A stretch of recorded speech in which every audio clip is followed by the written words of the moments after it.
आप सभी का स्वागत है आपके अपने YouTube चैनल केआर अड्डा में। दोस्तों, जहां पर हम बात करते हैं जीएस, जीए, करंट अफेयर्स रिलेटेड टॉपिक्स की।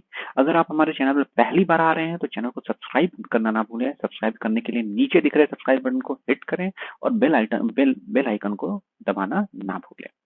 दोस्तों, आज के अपने इस वीडियो में हम लोग बात करने वाले हैं पीएनबी में हुए इस फ्रॉड की, जिसकी रिपोर्ट कल आई है। कल इकोनॉमिक टाइम्स में एक रात के टाइम में एक न्यूज पब्लिश की गई, जिसमें कहा गया कि पंजाब नेशनल बैंक में एक फिर से बहुत बड़ा घोटाला जो है सामने आया है और पंजाब नेशनल बैंक ने आरबीआई को इसके बारे में इन्फॉर्मली सूचित कर दिया है। तो सबसे पहले हम ये घोटाला किससे रिलेटेड है और क्या क्या है, इससे पहले हम थोड़ा पंजाब नेशनल बैंक की बात कर लें। देखिए, हम लोग जब पीएनबी की बात करेंगे तो पीएनबी जो है वो पंजाब नेशनल बैंक, इसका टैगलाइन क्या है? A name you can bank upon. ठीक है, एक नाम जिसके ऊपर आप बैंकिंग कर सकते हैं। इसकी स्थापना की गई थी 19 मई 1894 को। और स्थापना इसकी कहाँ पे की गई थी? तो इसकी स्थापना 19 मई 1894 को लाहौर में की गई थी। ठीक है, इसकी स्थापना लाहौर में, जो कि उस समय भारत का ही एक हिस्सा था।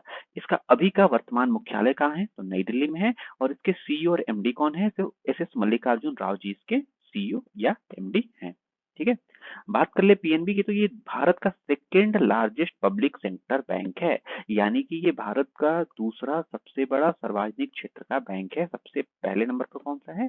एसबीआई है। ठीक है, और एसबीआई के बाद कौन सा बैंक है? तो ये पीएनबी है, जो इंडिया की second largest public sector bank है।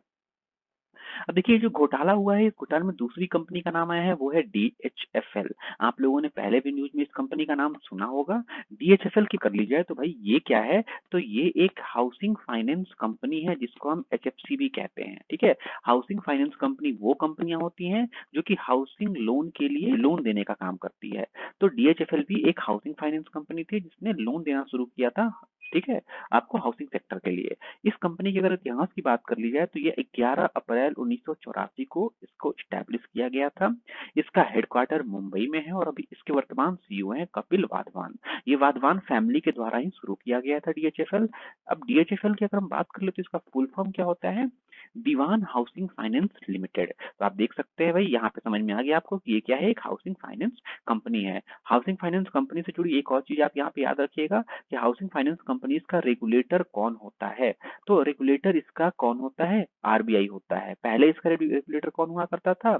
तो एनएचबी, नेशनल हाउसिंग बैंक हुआ करता था। लेकिन नेशनल हाउसिंग बैंक को गवर्नमेंट ऑफ इंडिया ने खरीद लिया, तो अब इसका रेगुलेटर कौन बन गया है? तो अब इसका रेगुलेटर बन गया है आरबीआई। ठीक है, देखिए, इस कंपनी के डीएचएफएल की बात कर ली जाए तो भाई इनका इतिहास बड़ा विवादास्पद रहा है। ये भारत की वो पहली कंपनी है जिसको आरबीआई ने एनसीएलटी में आईबीसी के अंदर भेजा है। आईबीसी क्या है? तो आईबीसी कहते हैं हम लोग इंसॉल्वेंसी एंड बैंक्रप्सी कोड को। और एनसीएलटी क्या है? तो नेशनल कंपनी लॉ ट्रिब्यूनल है। ये कंपनीज के लिए बना हुआ एक कोर्ट है, जिसके अंदर अगर कंपनी कोई फ्रॉड करती है, कंपनी के अंदर में कुछ ऐसा धोखाधड़ी सामने आता है, तो उनकी ये जांच करता है। और IBC insolvency and bankruptcy code भाई ये उसके लिए अप्लाई होता है जहां पे लोन्स पे नहीं हो पाते हैं और बैंक्रप्सी की जो है वो कगार पे कंपनियां पहुंच जाती है, यानी दिवालिया होने वाली होती है, तब उनको इस आईबीसी में रखा जाता है। ठीक है, तो ये पहली कंपनी है जिसको आरबीसी ने आईबीसी के अंदर में एनसीएलटी को रेफर किया हुआ है। चलिए, अब हम बात कर लेते हैं इस फ्रॉड की। देखिए, जो फ्रॉड आया है वो क्या है? तो बोला गया है कि कल जो पीएनबी है, पीएनबी ने 9 जुलाई को, ठीक है, 9 जुलाई को शाम में आरबीआई को एक स्टेटमेंट जो है फाइल किया हुआ है। और ये क्या कहता है? तो इसकी स्टेटमेंट कुछ ऐसी है कि a fraud of ₹3,688.58 crore in the NPA account of Dewan housing finance limited DHFL at large corporate branch at Mumbai zonal office. ठीक है, तो भाई इसमें बोला गया है कि a fraud of ₹3,688.58 crore is being reported by the bank to RBI in the accounts of the company. कि कंपनी जो पीएनबी जो है उसने डीएचएफएल के अकाउंट में 3,688.58 करोड़ रुपए का फ्रॉड नोटिस किया है और इसको आइडेंटिफाई कर लिया गया है और अब बोला गया है कि ये फ्रॉड है। ये एनपीए अकाउंट के अंदर होता है। तो भाई एनपीए अकाउंट क्या होता है? एनपीए अकाउंट को हम लोग कहते हैं नॉन परफॉर्मिंग एसेट, या इसको हम लोग कहते हैं गैर निष्पादित संपत्ति। ठीक है, इसको हम गैर निष्पादित संपत्ति हिंदी में कहते हैं। अब हम अगर थोड़ी सी बात कर लेते हैं हम लोग एनपीए की, कि एनपीए एक्चुअल में होता क्या है।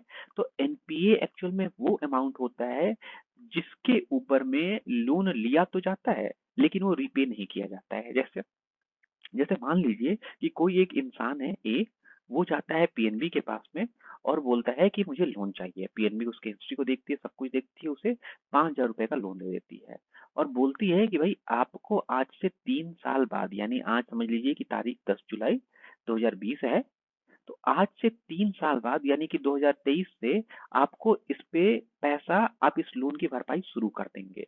अब जब इस लोन की भरपाई आप शुरू करेंगे आज से 3 साल बाद, तो होता क्या है कि 5,000 रुपए का इनका इंस्टॉलमेंट 500 रुपए का पहला इंस्टॉलमेंट बनता है। ये क्या करते हैं, 10 जुलाई को 500 रुपए का इंस्टॉलमेंट देते हैं और अब इनको हर महीने 500 रुपए का इंस्टॉलमेंट देना था। अब क्या होता है कि 10 जुलाई को इंस्टॉलमेंट देने के बाद 2023 में इन्होंने पहला इंस्टॉलमेंट तो दे दिया, लेकिन पहले इंस्टॉलमेंट को देने के बाद 3 महीने की देरी हो जाती है, यानी कि अगस्त, सितंबर और अक्टूबर आ जाता है, अक्टूबर, और 10 अक्टूबर तक फिर इनका अगला कोई इंस्टॉलमेंट आता ही नहीं है।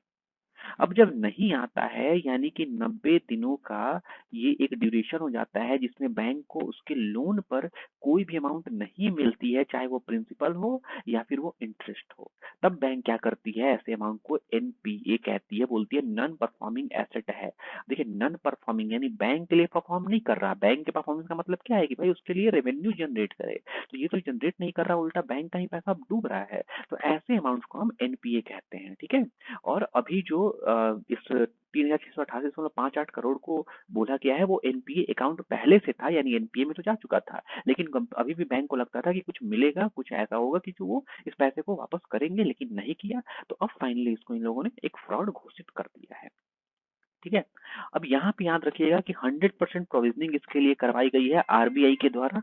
ये जो भी अमाउंट है इसके लिए 100% प्रोविजनिंग करवाई गई है। और प्रोविजनिंग क्या होता है, तो भाई जो भी एनपीए अमाउंट होता है उसके ऊपर में बैंक्स को कहा जाता है कि उसने तो पैसा पे नहीं किया, लेकिन आपने जो पैसा दिया है ये पैसा और का है, ये पैसा उस पब्लिक का है जिस पब्लिक ने आपके यहाँ पैसा रखा हुआ था, आपके यहाँ पैसा आपके बैंक में डिपॉजिट किया हुआ था। और उस पैसे को आप क्या करते हैं कि उस पैसे को आप इन लोगों को दे रहे हैं। तो अब आपको क्या करना होगा कि चूंकि उस आम इंसान का पैसा ना डूबे, इसीलिए आपको इस पैसे के बदले में, इस जो आपका एनपीए अमाउंट है उसके बदले में कुछ और पैसा रखना होगा जिसको हम प्रोविजनिंग कहते हैं।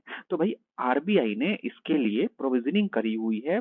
और चूंकि ये एनपीए अमाउंट बहुत दिनों से थी, तो इस पे 100% की प्रोविजनिंग करवाई गई है, यानी कि जितना अमाउंट है उतना अमाउंट इनको बोला गया है रखने को। तो अभी तक प्रोविजनिंग के अंदर में इन लोगों ने कितना पैसा रखा है, तो यहाँ पे आप देख सकते हैं 12,146.58 करोड़ प्रोविजनिंग करवा दी गई है आर पीएनबी के द्वारा, ठीक है। लेकिन ये पैसा तो पीएनबी का अपना घाटा हो रहा है, ठीक है। चलिए अब यहाँ पे हम लोग कुछ और देख ले, तो ये जो डीएचएफएल है वो ऐसा नहीं है कि सिर्फ पीएनबी के साथ में ही इसका ऐसा कुछ केस बन रहा है। दो और बैंक जो कि पब्लिक सेक्टर हैं, एसबीआई भारत की सबसे बड़ी पब्लिक सेक्टर और भारत की सबसे बड़ी बैंक, और दूसरी UBI union bank of India. तो ये एसबीआई और यूबीआई जो है इन लोगों ने भी डीएचएफएल को अपने फ्रॉड अकाउंट के अंदर में प्रोसेस शुरू कर दिया है कि इनके पास भी जो डीएचएफएल का पैसा है वो फ्रॉड है, वो फ्रॉड हो चुका है, ठीक है। तो इसकी प्रोसेस शुरू कर दी चुकी है, इसको इन लोगों ने रेड फ्लैग शो कर दिया है। इसके अलावा एक और बैंक है, प्राइवेट लेंडर बैंक है, जो इंडसइंड बैंक है। तो इंड्स बैंक ने भी कुछ ऐसा ही एक्शन लिया है डीएचएफएल के अगेंस्ट में, ठीक है। अब डीएचएफएल की बात कर लिया तो भाई बताया आपको कि ये वो पहली कंपनी थी जिसको कि एनसीएलटी में आरबीआई ने आईबीसी कोड के अंदर में, आईबीसी 2016 के अंदर में डाला हुआ है, ठीक है। और ये भारत की पहली ऐसी कंपनी है जिसको बैंक कोर्ट ने डील किया हुआ है। इस कंपनी के साथ दिक्कत क्या हुई है कि ये जो एक्चुअल में ये जो कंपनी थी, जो डीएचएफएल थी, इसे पता है कि ये लॉस में जा रही है। उसके बाद भी, लॉस में जाने के बाद भी इसने लगभग 65 लोगों को लोन दे दिया है हाउसिंग फाइनेंस रिलेटेड। भाई इनके पास पैसा नहीं था फिर भी ये लोन दी। अब इनकी इनसे जो लोन लिया था उन लोगों को पैसा नहीं मिला, तो वो सुप्रीम कोर्ट में गए और सुप्रीम कोर्ट के अंदर में इसका केस चल रहा था, जिसमें अभी कपिल वाधवान जो है उनको जो है इसको इनको वहां पे जमानत भी दे दी गई है, जिसके ऊपर में ईडी इस पूरे केस को देख रही थी। तो ईडी इन्फोर्समेंट डिपार्टमेंट, तो उसने क्या किया है, उसने भाई इसके ऊपर में आपत्ति जाहिर की थी कि इनको जो है वो बिल प्रोवाइड ना की जाए। अब ये जो फ्रॉड फ्रॉड हुआ है इसके लिए मिनिस्ट्री ऑफ कॉर्पोरेट्स ने भी कदम उठाया हुआ है। और क्या उठाया हुआ है कि भाई इसके लिए सीरियस फ्रॉड इन्वेस्टिगेशन ऑफिसर की अपॉइंटमेंट की बात की है कि हम अपनी एक कमेटी बनाएंगे जो इस पूरे फ्रॉड को देखेगी। ठीक है, तो भाई बैंक को अपना लॉस ना हो तो और डीजीएल के ऊपर प्रॉपर एक्शन लिए जा सके। ठीक है, और साथ में ईडी को भी ये मामला सौंप दिया गया है कि भाई ईडी भी देखे। ठीक है, तो दोस्तों आज के अपनी इस वीडियो में इतना ही। हम लोग जल्दी ही एक और नए वीडियो के साथ मिलने वाले हैं। वीडियो पसंद आए तो वीडियो को लाइक करना ना भूलें, चैनल को सब्सक्राइब जरूर से करें। थैंक यू, जय हिंद।